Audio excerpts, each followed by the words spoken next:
नमस्कारम। आज जो हम गेम देखने वाले हैं वो एक बहुत ही बेहतरीन बंदे का है। सागर शाह को कोई इंट्रोडक्शन की ज़रूरत नहीं है, हर कोई जानता है, जो भी जितने लोग चेस में खेलते हैं, राइट? मेरा उनके साथ एक गेम हुआ था 2012 मुंबई रैपिड में, तो वो गेम आज हम डिटेल में देखेंगे। ये गेम एक्चुअली मैं उनको थैंक यू भी बोलना चाहूँगा बिकॉज़ ये उन्होंने मुझे खुद ही गेम भेजा था ये और उनका जो एनालिसिस है, वो उनकी परमिशन के साथ ही हम यूज़ करने वाले हैं इसमें, राइट? तो आपको डेफिनिटली कुछ ना कुछ सीखने मिलेगा बिकॉज़ दोनों के ही व्यू आपको इस गेम में दिखने वाले हैं, राइट? तो स्टार्ट करते हैं डायरेक्टली गेम। नमस्कारम। अगर इंडिया में कोई भी चेस खेलता है या फिर उसने कभी भी चेस के वीडियोज़ यूट्यूब पे देखे होंगे, तो एक नाम उन्होंने ज़रूर सुना होगा that is Sagar Shah, right? Chess base India के हेड हैं, बेहतरीन चेस प्लेयर हैं, इंटरनेशनल मास्टर हैं और साथ ही साथ एक सीए भी हैं और उनका जो एनर्जी है या फिर वो जो चेस के लिए करते हैं इंडिया में, वो बहुत ही काबिल-ए-तारीफ़ है और शायद ही दूसरा कोई प्लेयर या कोई पर्सन इंडिया के लिए उतना कर रहा है फिलहाल चेस में। लेकिन अगर इस गेम की बात करें हम, तो 2012 में मेरा एक गेम हुआ था उनके साथ मुंबई रैपिड में। जहाँ पे मुझे याद है हमने जब उस गेम के लिए हम जा रहे थे, लास्ट राउंड था, मस्ट विन सिचुएशन था दोनों के लिए और साथ ही साथ मतलब जीतने के बाद ही आपको पता था कि आप टॉप 3 में या टॉप 5 में आप प्लेस बना सकते हो, राइट? तो मुझे याद है एक जब हम पेयरिंग देखने जा रहे थे तो मैं जा रहा था पेयरिंग देखने तो सागर ही मुझे मिल गए और उन्होंने बोला चलो हमारा ही राउंड है। तो एक लाइन मुझे याद है कि मैंने उनको बोला था कि फर्स्ट जो हमारी मुलाकात है वो याद रहेंगी, राइट? तो अब हम डायरेक्टली गेम की तरफ जाते हैं और देखेंगे कि उसमें डिटेल में क्या हुआ था। ख़ासकर जो जो ये जो गेम है या जो उसका एनोटेशंस है, एनालिसिस है, वो मुझे सागर ने ही भेजा था जब हम नेशनल स्कूल्स नागपुर में मिले थे कुछ साल पहले। उसके लिए मैं थैंक यू भी बोलना चाहूँगा उनको और कुछ टाइम पहले मेरा उनसे मैंने पूछा भी था मैसेज करके कि क्या मैं आपका जो एनालिसिस आपने भेजा था वो मैं यूज़ कर सकता हूँ क्या इस वीडियो के लिए? तो यार आप सोचो कि मैंने जिस वक़्त मैंने उनको मैसेज किया ना, तुरंत विदिन 30 सेकंड उन्होंने इस गेम का जो की मोमेंट था, जो जो मैंने टाइटल भी दिया है जी6 वाला गेम, वो उन्होंने तुरंत मुझे मैसेज कर दिया, अच्छा वो गेम। क्योंकि आपको मतलब कितना आपको चाहत है चेस से, कितना आपको लगन है और साथ ही साथ आप इतना जल्दी रिकॉल कर लेते हो, तो मुझे वो थोड़ा-सा आश्चर्य भी लगा और एक अच्छी बात है उनमें कि आप ऑन द बोर्ड और ऑफ द बोर्ड बहुत ही पॉजिटिव रहते हैं वो और अपनी लाइफ में बहुत सही जगह जा रहे हो, राइट? हम लोग अब गेम की तरफ जाते हैं। E4, C6, D4, D5, knight to C3, D-cut E4, knight into E4, knight D7। अब ये जो लाइन है ये एक वक़्त कारोकान में बहुत ज़्यादा पॉपुलर थी, लेकिन हालाँकि अगर हम दूसरे वेरिएशंस देखें, तो आजकल bishop F5, night G3, BG6 जो क्लासिकल का मेन लाइन है, वो ही ज़्यादा पॉपुलर है। उसके अलावा आप 4th मूव पे नाइट F6 भी ट्राई कर सकते हो, ये भी एक बहुत ही इंटरेस्टिंग अल्टरनेटिव है। लेकिन गेम में उन्होंने 4th मूव पे नाइट D7 खेला, मैंने यहाँ पे नाइट F3 खेला, night G F6 and then BD3। अब दिक्कत ये है कि ये मूव इतनी इतनी परफेक्ट नहीं है एक्चुअली अगर हम ओपनिंग थियरी की बात करें तो। लेकिन उस वक़्त मेरे ध्यान में यही था कि चलो एक फ्रेश पोज़ीशन खेलते हैं जहाँ पे एक नॉर्मल पोज़ीशन आए, प्लेएबल पोज़ीशन आए क्योंकि लास्ट राउंड था तो आपको थियोरेटिकल प्रिपरेशन में नहीं जाना था और कोई ब्लिट्ज़ नहीं था कि आपको टाइम नहीं है। 25 प्लस 10 का time control decent time control होता है, राइट? सेमी क्लासिकल तो नहीं बोलेंगे उसको लेकिन हाँ, बहुत अच्छा टाइम कंट्रोल होता है वो। नाइट इंटू E4 मारा यहाँ पे, bishop into E4, knight F6, BD3 and then bishop G4। अब मुझे लगता है विदिन 8 टू 10 मूव्स ब्लैक ने आराम से इक्वलाइज़ कर लिया था। देन आई प्लेड C3 क्योंकि इस पोज़ीशन में जो ब्लैक का मेन जो प्रॉब्लम रहता है जनरली C8 बिशप जो है फ्रेंच में जैसे बहुत बार काम नहीं आता और कारो-kann के भी कुछ वेरिएशंस में वो बिशप इतना अच्छी जगह नहीं आता है। लेकिन इस वक़्त जो है आप देखिए कि E6 आने के बाद मतलब इस पॉन के पुश होने के पहले ही बिशप बाहर आ चुका है। सॉरी यार एरो थोड़े बिशप बाहर आ चुका है। तो डेफ़िनेटली ये पोज़ीशन उनके लिए कंफर्टेबल है, लेकिन व्हाइट को भी कोई ख़ास प्रॉब्लम नहीं है, राइट? तो मैंने H3 खेला, बिशप H5 और अगर आपने कभी भी स्कैंडिनेवियन के कुछ गेम्स देखे होंगे या फिर जिसको सेंटर काउंटर भी बोलते हैं, उसके गेम्स देखे होंगे तो उनमें जनरली बिशप जब G4 पे आता है, तो H3 एंड देन G4 ये एक मेन आइडिया होता है उसमें बहुत बार, right? He played bishop G6, and E5 ये पोज़ीशन मुझे कंफर्टेबल लग रही थी मुझे ओपनिंग वाइज़ मैं बोल रहा हूँ, बिकॉज़ आप एक नया पोज़ीशन खेल रहे हो which is not completely theoretical और दूसरी बात ये एक मस्ट विन सिचुएशन था जहाँ पे आपको फ्रेश पोज़ीशन खेलने की बहुत ज़रूरत थी, राइट? तो एन E5 के बाद उन्होंने यहाँ पे क्वीन D5 खेला। अपने एनालिसिस में सागर ने लिखा है कि दिस वाज़ अननेसेसरी। डेफिनिटली यहाँ पे एक दिक्कत थी कि व्हाइट कभी ना कभी खुद ही रुक रुक जीवन खेलने वाला है, राइट? तो अननेसेसरी आप उसको क्यों अपने मूव्स दे रहे हो जो जिसके कारण उसको वही करना है जो उसको वो चाहते हैं, राइट? तो इसीलिए उस हिसाब से वो इतना राइट डिसीजन नहीं था, जो कि मुझे लगता है सही बात है। और अगर हम दूसरा ऑप्शन देखें जैसे क्वीन डी5 के अलावा क्या हो सकता था, तो मे बी आप बीडी3, क्वीन डी3 एंड बीडी6 जैसे मूव्स जा सकते हो, बिकॉज़ उसमें अभी थ्रेट है, बिशप इंटू मार के क्वीन इंटू क्वीन आ रहा है। और ऑब्वियसली अगर आप एफ4 खेलते हो, तो इसमें अब शॉर्ट कैसल कर सकते हैं एक, या फिर आप क्वीन सी7 लॉन्ग कैसल के लिए भी जा सकते हो। क्योंकि जनरली आप जब बिशप ई7 मेंटेन करते हो ना, तो क्वीन सी7 जो है वो एफ7 को कभी प्रोटेक्ट नहीं करता है, और लॉन्ग कैसल के लिए आप नहीं जा सकते हो, राइट? लेकिन जब आप बीडी6 डेवलप करोगे तो आप क्वीन सी7 आके एफ7 प्रोटेक्ट कर सकते हो, and then you can go for long castle. तो ये एक बात हो सकती थी उस वक़्त। हालाँकि उन्होंने गेम में क्वीन डी5 खेला, played rook g1, bishop to d3, queen to d3 and then bishop e7। अब यहाँ पर भी एक्चुअली उनके पास एक अच्छा कंटिन्यूएशन था, व्हिच इज़ rook d8, क्योंकि ये उन्होंने अपने एनालिसिस में दिया है कि rook d8 gaining a tempo with the threat of queen e5 is interesting, right? मतलब जो bd6 से पहले थ्रेट था, वही अभी क्वीन इंटू e5 भी है, क्योंकि रूक क्वीन जो है वो अनप्रोटेक्टेड रहेगा उस वेरिएशन में। हालाँकि गेम में उन्होंने 14th मूव पे बिशप e7 खेला, मैंने क्वीन सी4 खेला। एक्चुअली मेरा क्वीन सी4 खेलने का पॉइंट ये था कि मैं शॉर्ट कैसल तो मैं कर नहीं सकता हूँ, किंग मैं ज़्यादा देर सेंटर में मेंटेन करूँगा नहीं। तो मेरे पास एक ही आइडिया था कि बिशप ई3 या डी2 मेंटेन करो एंड देन लॉन्ग कैसल। लेकिन क्वीन डी5 का जो है वो ए2 को हमेशा प्रोटेक्ट कर रहा है, मतलब अटैक कर रहा है। तो यहाँ पर मैंने सोचा कि क्यों ना पहले ही ट्रेड करने के लिए ऑफर करें कि क्वीन जो है वो एक्सचेंज कर लो। अगर उन्होंने नहीं किया क्वीन एक्सचेंज, तो फिर ए2 भी प्रोटेक्ट रहेगा और ज़रूरत नहीं है मुझे मारने की, बिकॉज़ ये हमेशा सही लग रहा है, नाइट उसको प्रोटेक्ट कर रहा है क्वीन सी4 को। और फिर मैं बिशप ई3 लॉन्ग कैसल तो जा ही सकता हूँ, राइट? तो यहाँ पे उन्होंने कैसल कर दिया। हालाँकि क्वीन कट सी4, नाइट कट सी4, नाइट डी3, बिशप ई3 जैसे मूव्स आ सकते थे, और ये एक एंड गेम हो सकता था, जो कि एक फ्रेश एंड गेम है और आप आराम से खेल सकते हो ये बहुत देर तक, राइट? तो लेकिन गेम में उन्होंने कैसल किया यहाँ पे, जो मुझे लगता है मतलब उस वक़्त मेरे लिए थोड़ा सरप्राइज़िंग था, क्योंकि जनरली जब इस साइड ऑलरेडी पॉन्स आगे बढ़ चुके हैं, जी4 तक पॉन है और आपका रूक जी1 पड़ा हुआ है, white is planning for long castle, तो उस वक़्त शायद ये इतना सही नहीं होता। लेकिन अ, और कुछ ज़्यादा था नहीं इसमें, क्योंकि आपने जो डिसीज़न लिया है क्वीन डी5 के बाद, उसके बाद आप लॉन्ग कैसल जा नहीं सकते हो इसमें, और रूक एफ8 खेल के लॉन्ग कैसल जाना उतना सही नहीं लग रहा था, राइट? तो कैसल किया उन्होंने। हालाँकि उन्होंने जो एक वेरिएशन दिखाया था यहाँ पे, queen cut C4, night cut C4, night डी5, bishop ई3 and then ZEE5.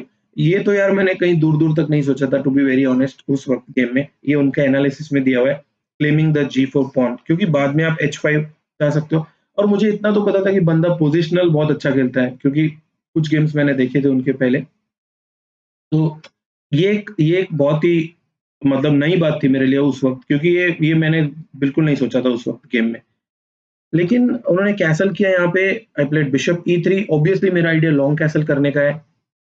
Queen ए5, ये थोड़ा-सा मुझे लगता है जो है अलग डिसीजन है, क्योंकि आप क्वीन एक्सचेंज मना कर रहे हो इधर, और मैं लॉन्ग कैसल के लिए जाऊँगा तो उस वक़्त शायद बी5 और ऐसे आइडियाज़ आ सकते हैं। लेकिन एक दिक्कत है, ये नाइट बहुत ज़्यादा स्ट्रॉन्ग है। तो आप बी5 कभी भी खेलोगे तो नाइट सी6 जैसे मूव्स आ रहे हैं, राइट? तो आपको बहुत ही केयरफुली उधर मूव करना पड़ेगा यहाँ पे। तो क्वीन ए5 खेला, लॉन्ग कैसल किया मैंने, ये बिल्कुल ज़रूरी था। आपको कभी भी ऐसा नहीं सोचना चाहिए कि ऑलरेडी किंग क्वीन यहाँ पे है, तो अगर आप लॉन्ग कैसल करोगे तो किंग इधर अटैक आ सकता है। क्योंकि इस वक़्त ना यहाँ पे रिस्क लेना ज़रूरी था, राइट? क्योंकि लास्ट राउंड था, जैसे मैं बार-बार बोल रहा हूँ कि लास्ट राउंड था तो मस्ट विन सिचुएशन था, आपको रिस्क लेनी ही पड़ेगी, राइट? रूक ए सी8 खेला सागर ने यहाँ पे। पैरागन के जितने भी प्लेयर्स हैं उनका एक फंडा क्लियर होता है कि कभी ना कभी सी5 ब्रेक देना है, राइट? अगर बिशप बाहर निकल जाता है या नहीं निकल जाता है, दोनों ही कंडीशंस में। अगर आपके पास ई5 नहीं है, तो डेफिनिटली सी5 ब्रेक आपको देना ही पड़ेगा, right? I played king B1, थोड़ा-सा मैंने सेफ्टी के लिए किया, ताकि 2 मेजर पीसेस अगर आपके रुक की फाइल में होंगे तो वो अच्छी बात नहीं है टेक्निकली, राइट? सी5 ये एकदम एक्सपेक्टेड था रुक सी8 खेलने के बाद, बिकॉज़ लेकिन मुझे लगता है ये जो मूव है, उसको उन्होंने खुद ही डुबियस साइन दिया है, क्योंकि देखो, यहाँ पे दिक्कत क्या थी, ये बिशप पहले कुछ नहीं कर रहा था, राइट? बट सडनली जैसे ही आपने सी5 खेला, इसको जो है लाइफ मिल गई, राइट? और थोड़ी देर बाद आप c इंटू d मारोगे तो ये बिशप बहुत ज़्यादा अच्छा हो जाएगा d4 पे। और अगर आप नहीं भी मारोगे तो I can play D cut C5 और मैं एक्सचेंज कर दूँगा उस पीस को जो मेरा इतना अच्छा पीस नहीं था बोर्ड पे। तो उस हिसाब से ये सही नहीं है, राइट? तो यहाँ पे हालाँकि उन्होंने दिया है कि यहाँ पे नाइट D5 ज़्यादा अच्छा था इंस्टेड ऑफ C5, लेकिन देखते हैं गेम में क्या हुआ। C5 खेला, queen to E2, obviously queen मुझे हटाना ही था वहाँ से, and then he went for C cut D4। ये मुझे लगता है इस गेम का पहला क्रूशियल मिस्टेक था, क्योंकि आप देखिए आप एक ऐसे पीस को लाइफ दे रहे हो जो इतना अच्छा नहीं कर रहा था फिलहाल। वो बंद था, अंदर बैठा होता है ना, जैसे आपने देखा होगा 300 मूवी में या बाहुबली मूवी में ऐसे वो ढाल लगा के बैठे होते हैं और सडनली जब उनको चांस मिलता है तो बाहर आ जाते हैं और वो एकदम मतलब फाइटर के जैसे आ जाते हैं वो बराबर। तो वैसे ही ये बिशप जो है बिशप D4 पे आ गया। अब आप देखिए ये जो बिशप है D4 पे, या आप उसको एक रॉकेट भी बोल सकते हो, राइट? D4 पे वो डेफिनिटली G8 पे अटैक कर रहा है एंड रुक G1 का जो है वो भी उसको हेल्प कर रहा है और साथ ही साथ G5 H4 H5 ये सब मूव्स मेरे पास हमेशा अवेलेबल है। तो इस वक्त तो यार मैं बहुत ही कंफर्टेबल था गेम में, और यहाँ पे मैंने एक चीज देख लिया था कि एक जो मूव है जो उन्होंने एक्चुअली गेम में कमिट कर दिया कि वो नहीं आ सकता है, क्योंकि उसके बाद मुझे लगता है उनका जो गेम था, उनका जो लाइफ था इस गेम का, वो डिफिकल्ट होने वाला था। यहाँ पर उन्होंने एक्चुअली खेला B5, लेकिन हम देखते हैं कि जहाँ पे उन्होंने सीन टू D4 मारा था, पहली क्रूशियल मिस्टेक किया था, वहाँ पे एक्चुअली कुछ और मूव्स थे after instead of C cut D4। Knight D5 जो है ये उन्होंने गेम में इंक्लूड किया था एनालिसिस में। नाइट D5 यहाँ पे एक बहुत ही अच्छे टैक्टिक्स आ रहे थे। एक्चुअली ये मैंने भी देखा था, लेकिन उन्होंने कुछ और एक्स्ट्रा भी ऐड किया था, वो मैं आपको दिखाता हूँ। यहाँ पे आप देखिए कि नाइट D7 एक मेजर थ्रेट है, बिकॉज़ जैसे ही आप रुक D8 खेलोगे, may be knight cut C5, then queen cut C3 बहुत ही बढ़िया चाल आ रही थी। क्योंकि आप देखिए यहाँ पे जो मैंने येलो कलर में दिखाया कि ये एक पैटर्न है एक्चुअली। आपको हमेशा ध्यान देना पड़ेगा कि पीसेस ऐसे जगह ना हो जहाँ पे कोई फैमिली 4 का आ जाए, जैसे अभी आ रहा है नाइट C3 पे, राइट? तो ये एक मूव था वहाँ पे। लेकिन अगर हम देखें तो नाइट D5 के बाद और एक कंटिन्यूएशन थी, which is D cut C5, bishop into C5, and then maybe bishop cut C5, rook cut C5 and knight D7। लेकिन यहाँ पर उनके पास एक बहुत ही बढ़िया सैक्रिफाइस अवेलेबल था, which is night into C3, b cut C3, रुक B5 check, and then king C2 को रुक C8। ये सच में बहुत ही इंटरेस्टिंग पोजीशन था। और जिस हिसाब से ये रैपिड का गेम था, टाइम कम रहता है, आपके पास एक्साइटमेंट बहुत ज्यादा रहता है, लास्ट राउंड है, मस्ट विन सिचुएशन है, तो डेफिनेटली ये पोजीशन कैलकुलेट करना इतना आसान नहीं होता। और जब किंग इन्वॉल्व हो जाता है ना, तो बहुत मुश्किल हो जाती है डिफेंड करने के लिए। ये डेफिनिटली ये सब चीज़ें मैंने तब नहीं देखी थी गेम में। लेकिन हाँ, मेरा पॉइंट ये था कि मैं जब अगर वो नाइट D5 आते हैं, तो एटलीस्ट मैं सब कुछ एक्सचेंज करके C3 को बचा लूँगा एंड वो सेफ गेम रहता शायद। लेकिन उन्होंने सीन टू D4 मारा, बिशप को एक्टिवेट कर लिया, B5 ये मुझे लगता है गेम में एक बहुत ही इम्पोर्टेंट रोल प्ले कर रहा था ये मूव, एटलीस्ट मेरे लिए, क्योंकि इसके बाद जो कंटिन्यूएशन आई ना, मुझे लगता है उसके बाद शायद सागर को उतना चांस ही नहीं मिला बाद में। क्योंकि आप थोड़ा रुक कर चेक करिए, यहाँ पर जो सागर ने लिखा है वो मैं आपको पढ़ के बताता हूँ कि I completely miss the tactical idea in the next two moves, but in any case white's position is much more pleasant to play once I have open up the position with D सीकर D4। तो दिक्कत ये थी कि Sikar D4 ने बहुत बड़ा important role play किया उस बिशप के लिए, और ये एक्चुअली मैं अगर सच बोलूँ तो मैंने B5 पहले ही देख लिया था कि वो नहीं आ रहा है, राइट? एटलीस्ट मैं एक काम करता हूँ कि जब अपोनेंट सोच रहा होता है तो मैं ये देखते रहता हूँ कि क्या-क्या प्रॉब्लम्स हैं गेम में और क्या नहीं आ सकता है उस वक़्त गेम की तरफ से, राइट? तो B5 को मैंने खेला G5, ये एक सही कंटिन्यूएशन था, बिकॉज़ अब देखिए नाइट को जो है बिल्कुल भी ज़्यादा जगह नहीं है और एक ही जगह बची है, व्हिच इज़ नाइट D5, और ये बहुत ही नॉर्मल सा लग रहा था, राइट? लेकिन सडनली यहाँ पे एक बहुत ही जबरदस्त मूव आ गई, जिसके कारण मुझे लगता है ये गेम ज़रूर याद रखना चाहिए कुछ लोगों ने। Then I played G6। ये बहुत ही बढ़िया तरीका है, मैंने खुद ऐसे मतलब कुछ पज़ल्स देखे हैं जिसमें आप H4, G4, G5, H5, G6 करने से अच्छा है कि आप डायरेक्टली खेलो। बिकॉज़ हमेशा ना आप एक रूल याद रखो, आप जब अटैक करते हो खासकर अपोजिट साइड कैसल में, तो it is important to open up some files and diagonals. आपको हमेशा याद रखना चाहिए कि आप भले ही पॉन डाउन हो, 2 पॉन डाउन हो, आप एक्सचेंज डाउन हो, पीस डाउन हो, समटाइम मेजर पीस डाउन हो, बट अगर फाइल्स खुलती रहेंगी, डायगोनल्स खुलते रहेंगे, आपको स्क्वायर्स मिलते रहेंगे, वीक स्पॉट्स मिलते रहेंगे, तो आपकी जो एक्टिविटी है वो उन सबको दरकिनार कर देंगे, आप उन सबको अलग कर देंगे। क्योंकि एक्टिविटी ना तब बहुत ज़्यादा इम्पोर्टेंट रोल प्ले करती है उस गेम में, राइट? जैसे मैंने मुझे याद है अतुल के चैनल पे एक सब्जेक्ट कवर किया था, एक्टिविटी वर्सेस मटेरियल। वो एग्ज़ैक्टली मतलब आपको हमेशा ध्यान रखना चाहिए उसमें। तो G6 खेला मैंने यहाँ पे, H into G6 मारा। आपको हमेशा टेक्निकली आपको सेंटर की तरफ आती हुई पॉन से मारना चाहिए। कभी-कभी आप उसको ब्रेक भी कर सकते हो, पर मुझे लगता है F into G6 भी शायद सेम ही रोल होता, सेम ही गेम होता। क्योंकि H into G6 के बाद मैंने यहाँ पे और एक यहाँ पे बढ़िया मूव आ रही है which is night into G6। क्योंकि इस मूव के बाद आप देखिए, नाइट G6 के बाद एक्चुअली गेम में उन्होंने यहाँ पे बिशप F6 खेला, लेकिन हम क्विकली देखते हैं कि नाइट into G6 को एक्चुअली अगर F into G6 मारा होता तो क्या होता था? क्योंकि F-G6 को आप क्वीन into E6 मार सकते हो। यहाँ पे रूक F7 फोर्स्ड है, बिकॉज़ अगर आप किंग H8 जाओगे यहाँ पे, किंग G8 H7 तो आप वैसे भी नहीं जा सकते हो, क्योंकि यहाँ पे क्वीन G6 आ रहा है सिंपली, तो इसलिए वो नहीं चलेगा। लेकिन अगर आप यहाँ पे क्वीन E6 को किंग H8 जाते हो, तो यहाँ पे और एक मूव आ रही थी बहुत अच्छी, which is bishop into G7। और अब आप देखिए, ये जो मैं रॉकेट बोल रहा था, ये जो बिशप मैं बोल रहा था कि कैसे सीकर D4 ने एक बहुत ही इम्पोर्टेंट रोल प्ले किया इस गेम में मेरे लिए, राइट? तो यहाँ पर आप सिंपली किंग किंग इनटू मारना पड़ेगा, चेक, किंग H8 मेट। तो इसलिए ये तो नहीं जा सकते थे। रूक F7 खेलना ही पड़ेगा, right? And then queen into C8 आ रहा है, लेकिन मुझे लगता है उससे भी स्ट्रॉन्ग मूव था रूक इनटू G6, बिकॉज़ अब रूक इनटू G7 थ्रेट है और फिर मेट हो रहा है। तो आपको बिशप F8 खेलना पड़ेगा, and then again queen into C8 से अच्छा है कि आप रूक G1 खेलो और G7 को टारगेट रखो। और आप देखो कि इस पूरे गेम में कैसे इस जो पॉन है उसने रोल प्ले किया, बिकॉज़ बहुत सारे पोज़ीशंस में D5 भी हैंगिंग है, राइट? तो हम वापस आ जाते हैं जहाँ पे उन्होंने एक्चुअली बिशप F6 खेला इस गेम में। यहाँ पे मैंने सिंपली बिशप इंटू F6 मार दिया, knight into F6 and then knight E7, king to H8, और ये फोर्स्ड ही था एक हिसाब से। यहाँ पे आप देखिए कि बहुत सारे मूव्स आ रहे थे। एक्चुअली मेरे पास टाइम थोड़ा उतना ज़्यादा नहीं था उस वक़्त, तो मैंने कंसीडर किया था सब कुछ मूव्स जो सागर ने दिया है, लेकिन सागर ने डिटेल में उसको ऐड किया है गेम में, एनालिसिस में। लेकिन मैंने देखा था कि रूक D4 आ सकता है, साथ ही साथ यहाँ पे रूक G7 जैसे मूव्स आ सकते हैं। रूक G7 मैंने थोड़ी देर सोचा था, लेकिन मुझे लग रहा था कि यार आपको क्लियर कट एक्सचेंज मिल रहा है, आपको वापस पॉन भी मिल रही है, तो अननेसेसरी क्यों रिस्क लेना है? और मेरे पास टाइम थोड़ा कम था। बट मैंने एक्चुअली किंग G7 को ज़्यादातर मैं क्वीन E5 सोच रहा था। तो रूक G7, किंग G7 को सागर ने एनालिसिस में दिया है, दैट इज़ रूक आप G1 चेक दो, king to H7, queen D3 check, king H8 and then queen to F3, क्योंकि आप नाइट अगर हटाओगे तो सिंपली क्वीन G3 आ रहा है और G7 फोर्स मेट हो रही है। और अभी आप देखिए कि यहाँ पे कैसे इस क्वीन को कट होने के कारण प्रॉब्लम्स फेस करने पड़े, क्योंकि बिकॉज़ एटलीस्ट आप इसको खेल के कंटिन्यू तो भी कर सकते थे गेम, लेकिन यहाँ पर वो अवेलेबल नहीं है, राइट?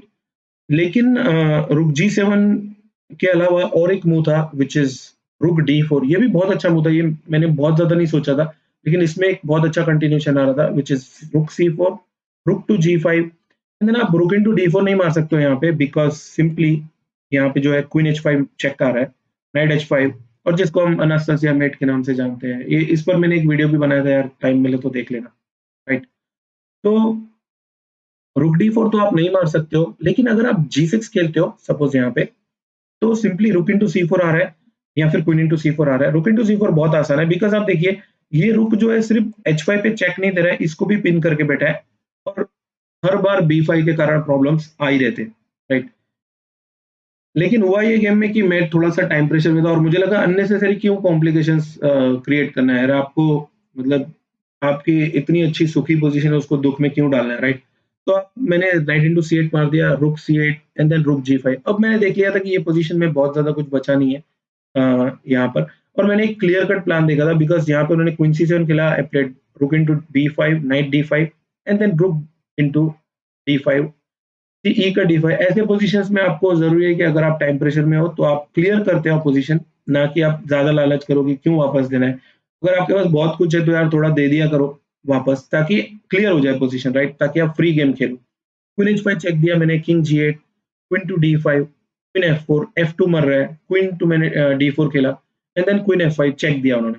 अभी यहाँ तक की पोज़ीशन बहुत आसान है, मैं 2 पॉन अप हूँ और आई वाज़ वेरी कॉन्फिडेंट कि ये पोज़ीशन तो मैं कन्वर्ट कर ही लूँगा, इसमें कुछ प्रॉब्लम नहीं आना चाहिए, राइट? अगर मेरा दिन अच्छा रहा तो, राइट? आई प्लेड रुक D3, रुक E8। ऑब्वियसली यहाँ पे उनका जो थ्रेट है वो रुक E1 है और रुक E2 भी कभी-कभी आ सकते हैं वो। I played A4। अब ऐसे पोज़ीशंस में आपको ध्यान रखना चाहिए कि अगर B2 C3 पॉन है, तो हमेशा A4 ही खेलो आप, A3 मत खेलो। क्योंकि ये जो स्ट्रक्चर है ना, इसमें कभी मेटिंग नेट क्रिएट करना इतना आसान नहीं होता है। A3 वाले में बहुत बार हो जाती है, राइट? तो यहाँ पे रूक E2 खेला उन्होंने, F2 मर रहा है, मैंने किंग A2 खेल दिया, G6। ऑब्वियसली अगर आप क्वीन इंटू F2 मारोगे तो वो रूक एंडिंग अच्छी नहीं रहेगी, बिकॉज़ किंग क्वीन साइड में मेरे पास 3 वर्सेस 1 है, which is very clear, right? तो F4 खेला मैंने यहाँ पे उन्होंने खेला रुक E4, क्वीन चेक। ये एक्स्ट्रा मूव मेरे पास हमेशा काम करने वाली थी, इसीलिए ना आपके पास जब रिजर्व चेक होते हैं तो आप दे मत दो, आप उसको रखो, आपका एसेट है, राइट? तो किंग G7 खेला, रुक D4 खेला मैंने, रुक टू E2। वो कोशिश कर रहे थे कि क्वीन और रुक बोर्ड पे दोनों रहे, क्योंकि टाइम प्रेशर में ना उन दोनों के कॉम्बिनेशन से कभी-कभी मेट क्रिएट हो जाती है, मेट नेट लग जाती है, राइट? तो यहाँ पे उन्होंने खेला रुक E2, मैंने खेला क्वीन D7। ऑब्वियसली मेरा आइडिया था कि क्वीन एक्सचेंज या रुक एक्सचेंज हो जाए तो बहुत ही आसान हो जाएगा ये गेम जीतना। क्वीन C2 खेला उन्होंने, अब 2 थ्रेट है। क्वीन D7 खेलते वक़्त मैंने ये देखा था कि ये आइडिया इतनी मतलब चलेगी नहीं शायद उसको, क्योंकि क्वीन C3 मर रहा है और ये भी मर रहा है। तो मैंने सिंपली रुक B4 खेला और उन्होंने क्वीन इंटू C3 मार दिया, and then I played queen D4। और अब मैं बहुत ही कॉन्फिडेंट था, क्योंकि जनरली मुझे जहाँ तक पता है कि रूक एंडिंग ना बहुत बार 1 पॉन डाउन या कभी-कभी वर्स्ट केस में 2 पॉन डाउन भी बच जाती है। लेकिन इस वक़्त ये पोज़ीशन मेरे लिए बहुत अच्छी लग रही थी, और रूक एंडिंग में जनरली ज़्यादा कॉन्फिडेंट रहता हूँ बाकी एंडिंग से, राइट? तो क्वीन D4 खेला, क्वीन इंटू D4, रुक इंटू D4, रुक E3। अब ज़रूरी है कि इन पॉन्स को नहीं बचाएँ और कोशिश करें कि आपके जो पोटेंशियल पॉन है, उनको आप आगे बढ़ाओ, क्योंकि जिसके पॉन ज़्यादा आगे होंगे और कनेक्टेड होंगे, उसको ज़्यादा फ़ायदा होता है हमेशा रूक एंडिंग में, राइट? तो आई प्लेड B4, रुक इंटू H3 मारा, B5 एंड रुक H8। अभी आप देखिए कि इस पूरे जो उन्होंने काम किया, मतलब 2 पॉन मारे उन्होंने रुक से और वापस चले गए, उसमें उनका एनर्जी बहुत चला गया, और साथ ही साथ उसमें मेरा जो किंग है, वो अभी B3 आ रहा है और मेरे किंग के पास एक क्लियर कट प्लान है, राइट? क्योंकि टाइम प्रेशर में आपके पास अगर कोई क्लियर गोल होता है तो बहुत अच्छी बात है। अब पॉन्स इक्वल है, लेकिन मेरे पॉन्स एडवांस्ड है, मेरा किंग का पोज़ीशन अच्छा है, रुक मेरा सेंट्रलाइज़्ड है, तो बिल्कुल ये पोज़ीशन व्हाइट को बेटर होनी चाहिए। किंग F6 खेला, किंग B4, रुक टू E8, रुक टू D7, A7 मर रहा है, रुक चेक दिया उन्होंने, king A4, then pawn, rook into pawn. अब आप देखिए, एक वक़्त में 2 पॉन अप था, अब मैं 1 पॉन डाउन हूँ, भले ही मुझे A7 मिल रहा है, लेकिन सबसे बड़ी बात है मेरा जो पॉन है वो 5th रैंक में पहुँच चुका है और मेरा किंग उसको बैकअप दे रहा है, राइट? तो आई प्लेड रुक A7, रुक F2। अब पॉन इक्वल हो गए हैं, रुक F2 का आइडिया क्लियर है कि आपको बेसिक रुक एंडिंग्स में हमेशा सिखाते हैं कि रुक जो है वो पॉन के पीछे रहना चाहिए हमेशा 5 पॉन के। तो B6 खेला, रुक B2 खेला, यहाँ पे B7 and then king F5। अब यहाँ पे एक बहुत ही स्मॉल, बहुत ही अच्छा ट्रिक था, क्योंकि आप जैसे ही G5 खेलोगे ना, तो यहाँ पे सिंपली आपको लगेगा कि मैं किंग A6 खेलूँगा, रुक 8 खेलूँगा और फिर खेलूँगा, 3 मूव लगेंगे, लेकिन बहुत क्लियर है यहाँ पे, रुक A6 आ रहा है, किंग F5 एंड रुक B6, और सिंपली ये जो अ, रुक का जो कनेक्शन है वो टूट गया और पॉन क्वीन बनना है और यहाँ पे रिज़ाइन ही करना पड़ेगा शायद। तो इसलिए B7 को उन्होंने किंग हटा लिया, अ, किंग A6 खेला यहाँ पे, G5, rook to A8, and then after G4, B8 queen, rook B8, और यहाँ पर आकर उन्होंने जो है रिज़ाइन कर दिया था गेम में, क्योंकि मुझे नहीं लगता कुछ बचा है इसमें, इस गेम में। अगर हाँ, ये A4 पॉन नहीं होता तो शायद फिर भी ब्लैक होल्ड करने के लिए फाइट करता इधर, लेकिन ये शायद नहीं बचेगा। अगर मैं पर्सनली सागर की बात करूँ तो मैंने उनके लिए चेस बेस इंडिया के लिए एक वीडियो बनाया था अल्फा ज़ीरो के गेम्स के ऊपर, जो मेरा गेम हुआ था उसपे। वो भी आप ज़रूर देखिए, उनके चैनल पे है। चेस बेस इंडिया हिंदी, जो उनका ही एक चैनल है, जो निखिलेश चलाते हैं, बहुत ही अच्छा काम कर रहे हैं वो भी। उनके लिए भी मैंने कुछ वीडियोज़ बनाए थे, तो आप वो भी देख सकते हो। कुछ अच्छे गेम्स थे उसमें। अगर मैं पर्सनल लेवल पे उनकी बात करूँ तो बहुत ही बढ़िया काम करते हैं वो इंडियन चेस के लिए, और ख़ासकर जिस हिसाब से उनका यूट्यूब चैनल इतना सक्सेसफुल है, और जो पूरा जो चेस बेस इंडिया का जो भी टीम है, वो बहुत बढ़िया काम करता है चेस वाइज़, इंडियन चेस के लिए। और एमसीएल में जब हम मिले थे, मतलब एक ही टीम में खेले थे हम, पुणे की टीम से, तो उस वक़्त बहुत ही कुछ सीखने मिला था, ऑन द बोर्ड और ऑफ द बोर्ड भी। और साथ ही साथ वो इतनी मेहनत करते हैं यार, बंदा मतलब थकता ही नहीं है, राइट?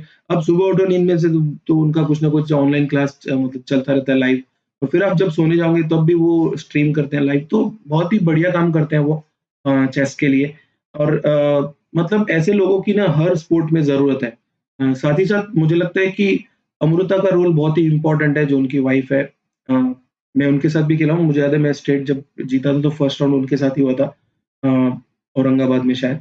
और मतलब सिस्टर जैसी है मेरी, तो और मलेशिया भी हम जब गए थे तो वो पुणे की टीम से आई थी खेलने। उसका भाई भी जो है प्रथमेश, बहुत बढ़िया चेस खेलता है, इंटरनेशनल मास्टर है, और साथ ही साथ उसके साथ भी मैं 2 बार खेला हूँ एक्चुअली। लेकिन अगर पूरा फैमिली की बात करें तो यार उनका जो कंट्रीब्यूशन है ना चेस में, इंडियन चेस के लिए वो बहुत ही सही है। और उम्मीद है कि और बढ़िया-बढ़िया काम करेंगे वो और आगे बढ़ेंगे। इस गेम की बात ये थी कि मुझे लगता है कि B5 और जो कुछ क्रूशियल मिस्टेक्स है उसकी अगर हम बात नहीं करें, तो ओवरऑल बहुत बढ़िया गेम होता है। खासकर G6 मूव के लिए ये गेम ज़रूर आपको याद रखना चाहिए, क्योंकि जैसे ये टाइटल तो उनके ही नाम दूँगा, क्योंकि उन्होंने ही मुझे मैसेज किया था G6 वाला गेम, तो मैंने वही टाइटल रख दिया, राइट?